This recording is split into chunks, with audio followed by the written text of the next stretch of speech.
For me, cooking is almost meditative. എൻ്റെ brain ഒരു തോട്ടിൽ നിന്നും മറ്റൊരു തോട്ടിലേക്ക് ഇങ്ങനെ ചാടി ചാടി പൊക്കോണ്ടേയിരിക്കും. പക്ഷെ കുക്ക് ചെയ്യുന്ന സമയത്ത് എനിക്കാകെ ഒരു ചിന്ത മാത്രമേ ഉണ്ടാവാറുള്ളൂ. എങ്ങനെയാണ് ഞാൻ ഉണ്ടാക്കുന്ന ഫുഡ് ടേസ്റ്റി ആക്കാൻ പറ്റുക, ഇതെന്ത് ചെയ്ത് ഞാൻ ബെറ്റർ ആവും എന്നുള്ളൊരു ചിന്തയായിരിക്കും എനിക്ക് മുഴുവൻ. I cook with all my heart or I don't cook at all. ഇതിൽ രണ്ട് എക്സ്ട്രീംസാണ്. ഏതെങ്കിലും ഒന്നിലേ ഞാൻ നിൽക്കുള്ളൂ.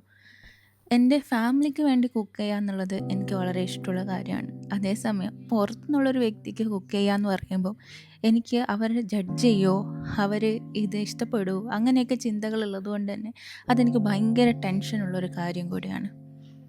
സംടൈംസ് എൻ്റെ ഫുഡ് അമേസിങ് ആയിരിക്കും. ചിലപ്പം ഓക്കെ, ചിലപ്പം അതൊരു ടോട്ടൽ മെസ്സും ആവാറുണ്ട്. പക്ഷേ എൻ്റെ ഫുഡ് കഴിക്കുന്ന ആൾക്കാർ ആർ വെരി ഹോണസ്റ്റ്. പോക്കാണെന്നുണ്ടെങ്കിൽ പോക്കാണെന്നും നന്നായിട്ടുണ്ടെങ്കിൽ നന്നായി എന്നും പറയാറുണ്ട്. I didn't inherit my cooking skills from my parents or grand parents. ഞാൻ ഇവരുടെ കൂടെ നിന്ന് കുക്ക് ചെയ്യുന്നത് വളരെ കുറവാണ്. ഞാൻ എപ്പോഴും ഒറ്റയ്ക്ക് നിന്ന് കുക്ക് ചെയ്യാനാണ് പ്രിഫർ ചെയ്യുന്നത്. കാരണം ഒരുപാടാണ്. എസ്പെഷ്യലി അമ്മൂമ്മ ഒരു കാരണമാണ്. ഞാൻ കുക്ക് ചെയ്തുകൊണ്ടിരിക്കുമ്പോൾ ഇടയ്ക്ക് വന്നിട്ട് ഈ സ്റ്റൗവിൻ്റെ തീ കൂട്ടിയും കുറച്ചും കളിക്കുന്ന ഒരു കളി അമ്മൂമ്മയ്ക്കുണ്ട്. അതേപോലെ തന്നെ അനാവശ്യമായിട്ടുള്ള കുറേ ഉപദേശങ്ങൾ അങ്ങോട്ട് തരാം. അതെനിക്ക് തീരെ പിടിക്കില്ല. അതുകൊണ്ട് അമ്മൂമ്മയുടെ അടുത്ത് ഞാൻ ഇന്ന് പറഞ്ഞു, റെസ്റ്റ് ചെയ്തോളൂ, ഇങ്ങോട്ടേക്ക് വരരുതെന്ന്. അങ്ങനെ ആണ് നമ്മൾ ഇന്ന് അടുക്കളയിൽ കയറി ലഞ്ച് പ്രിപ്പയർ ചെയ്യാൻ തീരുമാനിച്ചത്. നമ്മളുടെ soul when it gets older ചില മാറ്റങ്ങൾ വരുമെന്ന് നമ്മൾ നോട്ടീസ് ചെയ്ത് തുടങ്ങും. നമ്മൾ പണ്ട് പുറത്ത് പോയി കഴിഞ്ഞാൽ ജ്യൂസ് വേണം, ബിരിയാണി വേണം എന്ന് പറയുന്ന ആൾക്കാർക്ക് ഇപ്പോഴത്തെ കംഫോർട്ടിങ് ഫുഡ് ചായയും ചോറും കറിയും ഒക്കെ ആയി മാറുന്നതായിട്ട് ഞാൻ നോട്ടീസ് ചെയ്തിട്ടുണ്ട്. വയസ്സാവുന്നതിൻ്റെ ആണെന്ന് തോന്നുന്നു. ബട്ട് സ്റ്റിൽ ഇപ്പോൾ എൻ്റെ ഏറ്റവും കംഫോർട്ടിംഗ് ആയിട്ടുള്ളൊരു ഫുഡാണ് ഈ മോര് കറിയും ഈ ഉപ്പേരിയും. ചിലപ്പോഴൊക്കെ ആൾക്കാർ നമ്മൾ ഉണ്ടാക്കി കൊടുക്കുന്ന ഫുഡ് കഴിച്ചിട്ട് ഒന്നും മിണ്ടാതെ എണീറ്റ് പോകുന്നത് ഞാൻ ശ്രദ്ധിക്കാറുണ്ട്. അപ്പോൾ ഞാൻ വിചാരിക്കാറുണ്ട്, ഇവരൊക്കെ എങ്ങനെയാണ് ഇവർക്ക് പ്രചോദനം കിട്ടുന്നത് അടുത്ത ഫുഡ് ഉണ്ടാക്കാൻ വേണ്ടിയിട്ടെന്ന്.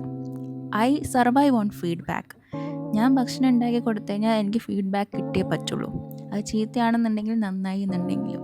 അതാണ് എന്നെ അടുത്ത പ്രാവശ്യം കുക്ക് ചെയ്യാൻ വേണ്ടി മുന്നോട്ടേക്ക് പുഷ് ചെയ്യുന്നത്. ഇതിനകത്ത് ഒരു ഫീഡ്ബാക്കും റിസീവ് ചെയ്യാതെ കുക്ക് ചെയ്തിരിക്കുന്ന അമ്മമാരെ ഞാൻ ഈ സമയത്ത് ഓർക്കുന്നു. എനിക്ക് ഒരാൾ എന്തെങ്കിലും ഉണ്ടാക്കി തന്നാൽ ഡെഫിനറ്റ്ലി എനിക്കത് ഇഷ്ടപ്പെട്ടെങ്കിൽ ഇഷ്ടപ്പെട്ടെന്നോ, ഇഷ്ടപ്പെട്ടിട്ടില്ലെങ്കിൽ ഇതങ്ങനെ ആക്കിയാൽ കുറച്ചുകൂടി നന്നാവും തോന്നുന്നു എന്നെങ്കിലും ഞാൻ പറയാറുണ്ട്. Because I know how much that means to me. അതുകൊണ്ട് തന്നെ അത് ഉണ്ടാക്കി തന്നവർക്ക് ആ ഫീഡ്ബാക്ക് എത്രത്തോളം ഇമ്പോർട്ടൻ്റ് ആണെന്ന് എനിക്കറിയാം.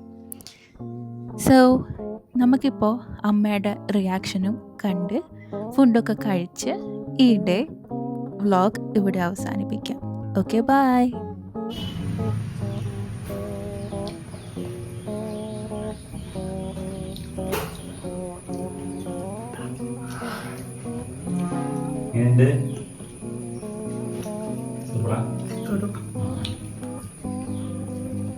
മോളെ പ്രിപ്പറേഷൻ അല്ലേ?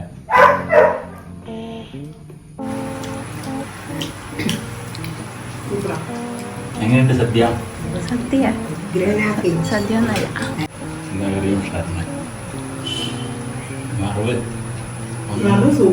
ഒന്നും കൂടി എടുത്തു 100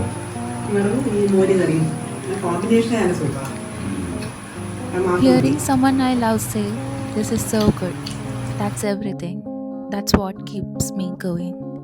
Next time someone cooks for you, definitely give them a feedback and they'll be happy.